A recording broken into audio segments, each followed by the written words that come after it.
اب ہم مفتی صاحب سے ایسے سوالات پوچھیں گے جس کے جوابات مفتی صاحب یس اور نو میں دیں گے. تو چلیے شروع کرتے ہیں. پہلا سوال یہ ہے کہ سونے سے پہلے وضو کرنا سنت ہے یا نہیں؟ سنت ہے. دوسرا سوال یہ ہے کہ سگریٹ، بیڑی، حقہ پینے سے وضو ٹوٹتا ہے یا نہیں ٹوٹتا ہے؟ نہیں ٹوٹتا ہے. جی مفتی صاحب، تیسرا سوال یہ ہے کہ ایک شخص ہے جس پر غسل فرض ہو چکا ہے اور اس نے تالاب کے اندر ڈبکی لگائی تو اور اس کے بعد اس نے نماز پڑھ لی، تو اس کی نماز ہوئی یا نہیں ہوئی؟ ویسے تو میں نو دکھاؤں گا، لیکن تھوڑی تفصیل یہ کر دوں، اگر انہوں نے کلی نہیں کی اور ناک میں پانی نہیں ڈالا تو نو ہی ہے. ایک سوال یہ ہے کہ بغیر وضو کے موبائل میں قرآن کریم پڑھنا جائز ہے یا نہیں؟ اس میں بھی یس پڑھ سکتے ہیں، لیکن جو اسکرین ہے اس کو ٹچ نہیں کر سکتے. ایک سوال یہ ہے کہ وضو کرنے کے بعد برہنہ ہونے سے، ننگے ہونے سے وضو ٹوٹتا ہے یا نہیں ٹوٹتا ہے؟ نہیں، وضو نہیں ٹوٹتا. کیا ٹیسٹ کے لیے خون دینے سے وضو ٹوٹتا ہے یا نہیں ٹوٹتا ہے؟ ہاں، خون ٹیسٹ کرانے سے وضو ٹوٹ جاتا ہے. اگلا سوال یہ ہے کہ آدمی اگر ناپاک ہو تو اس کو قرآن آیات کی تعویذ پہننی چاہیے یا نہیں، جبکہ وہ کپڑے میں لپٹی ہوئی ہے؟ پہن سکتا ہے.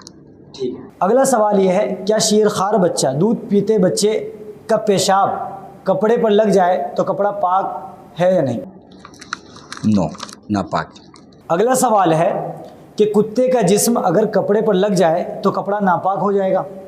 نو، ناپاک نہیں ہوگا، لیکن میں تفصیل بتانا چاہوں گا کہ اگر اس کے جسم پر کوئی نجاست لگی ہے تو ناپاک ہوگا، اگر کوئی نجاست نہیں لگی ہے تو ناپاک نہیں. ہمارے یہاں بندروں کی کثرت پائی جاتی ہے، تو اسی تعلق سے ایک سوال ہے کہ بندروں کے ٹنکی میں ڈبکی لگانے سے ٹنکی کا پانی پاک ہے؟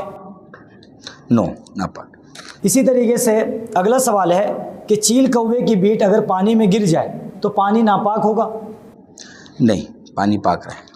اگلا سوال ہے کہ پیشاب یا گٹر کے پانی کو اگر مشینوں کے ذریعے سے فلٹر کر لیا جائے تو اس پانی سے وضو اور غسل درست ہوگا یا نہیں؟ حلال جانوروں کا پیشاب اگر کپڑے سے چوتھائی سے کم پر لگ جائے اور وہ نماز پڑھ لے تو اس کی نماز درست ہے یا نہیں؟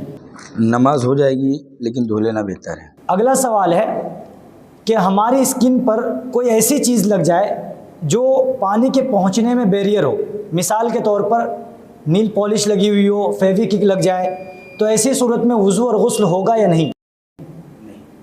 اسی طریقے سے ہمارے اسکن پر کوئی ایسی چیز لگ جائے جو پانی کے پہنچنے میں مانع نہ ہو، بیریئر نہ ہو، مثال کے طور پر مہندی یا اسی طریقے سے سیاہی، کریم، لوشن، تیل وغیرہ، تو اس سے وضو اور غسل ہوگا یا نہیں؟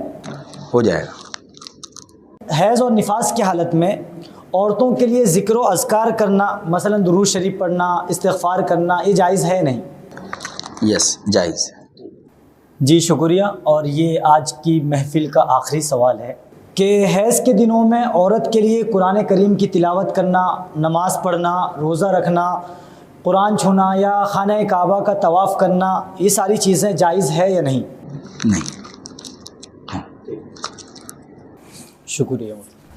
الحمدللہ مفتی صاحب نے آج ہمارے عنوان کے حساب سے تمام پہلوؤں کا احاطہ کیا.